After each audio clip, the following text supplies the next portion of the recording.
Une dizaine de jeunes du territoire et d'autres venus d'Europe découvrent en ce moment le monde rural guyanais et l'activité agricole dans le cadre d'un projet baptisé REVA pour Réseau d'échange et de volontariat agricole. L'initiative vient de l'association Peuple en Harmonie.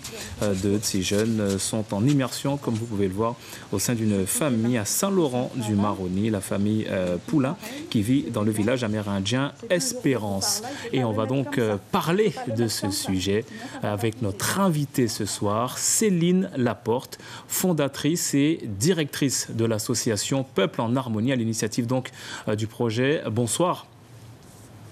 Bonsoir à tous. Ce projet destiné aux 18-25 ans est basé sur l'échange culturel. Vous faites le choix de l'agriculture et du monde rural. Qu'est-ce qui a motivé cette orientation ? Alors, ce qui a motivé déjà, c'est qu'on souhaite en fait développer des opportunités de volontariat pour les jeunes Guyanais et pour des jeunes en fait européens, puisqu'on travaille beaucoup sur le dispositif du Corps européen de solidarité et d'Erasmus+. Donc, ce sont des opportunités qui permettent aux jeunes d'avoir une expérience de volontaire.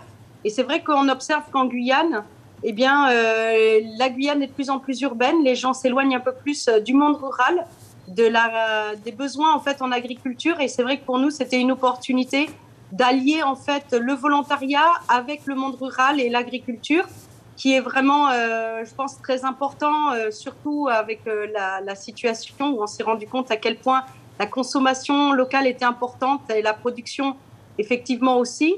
Donc, c'est tout simplement permettre d'apprendre sur le tas, directement, de faire naître peut-être des vocations et de permettre, en fait, à des jeunes d'horizons différents de pouvoir également échanger entre eux et avec des familles d'accueil.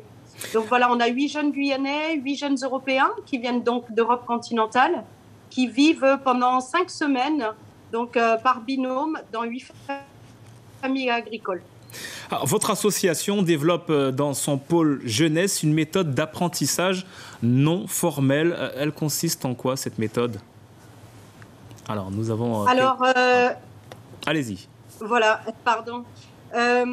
L'éducation non formelle, en fait, vous avez l'éducation formelle pour aller à l'école, et puis l'éducation non formelle, ça va être vraiment de découvrir des secteurs d'activité, de découvrir notre pouvoir d'agir, de pouvoir acquérir aussi des compétences, des savoir-faire, des savoir-être par le biais d'expériences. Et donc, le volontariat, par exemple, est une forme d'éducation non formelle.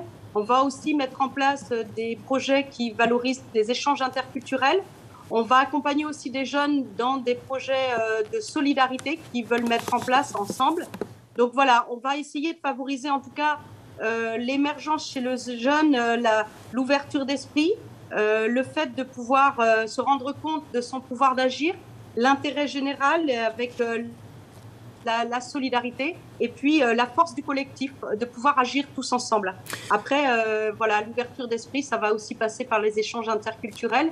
On envoie des jeunes sur des volontariats en Europe. Ça leur permet pendant 2 mois jusqu'à 12 mois, selon la durée de leur volontariat, de découvrir aussi d'autres méthodes, d'autres cultures et d'autres façons de vivre, tout simplement.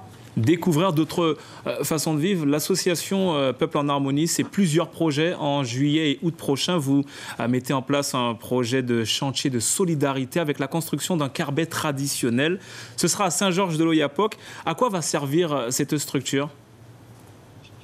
Alors en fait, nous, on vient toujours en appui à un projet local. Donc là, il s'agit en fait de l'association Panakou, en partenariat avec le réseau des savoirs de la forêt, qui ont un projet de construction d'un centre des savoirs de la forêt. Et donc, nous, on vient en appui, où on propose en fait, par le biais de jeunes qui vont s'engager sur 1 semaine, voire 2 semaines, ce petit coup de main pour aider en fait cette association dans son projet. Donc, le carbet en fait va servir pour les fondations, enfin voilà la zone pour le centre des savoirs de la forêt, qui est un projet de Panakou, donc qui permettra en fait de valoriser et de transmettre les savoir-faire traditionnels autour de la forêt. Céline Laporte, merci d'avoir répondu à notre invitation ce soir. Et on précise que demain, nous allons retrouver en immersion, dans le cadre d'un reportage signé Maëva Myriam Poney et Éric Léon, deux jeunes qui sont actuellement donc à Saint-Laurent-du-Maroni, dans le village Espérance. Rendez-vous dans notre édition de demain.